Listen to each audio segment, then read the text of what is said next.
აფხაზეთის სიმღერისა და ცეკვის სახელმწიფო ანსამბლი და ახალგაზრდული კაპელა კულტურის საერთაშორისო ფესტივალზე გაემგზავრა. გუნდის წევრები მონაწილეობას საბერძნეთში ქალაქ ათენში კულტურის მესამე საერთაშორისო ფესტივალზე საქართველოს სახელით მიიღებენ. კულტურის საერთაშორისო ფესტივალი 26 აგვისტოს გაიხსნა და 2 სექტემბრამდე გაგრძელდება.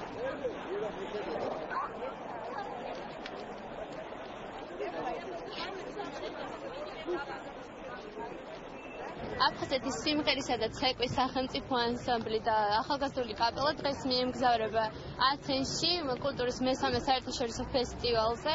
შესრულდება ქართულ-აფხაზური ნომრები. ეს ფესტივალი მართალია მესამეჯერ იმართება, მაგრამ ჩვენ წელს პირველად ვიღებთ მონაწილეობას და იმედი გვაქვს, რომ ძალიან დავაინტერესებთ იქაურ მაყურებელს და სიამოვნებას მივაგებთ.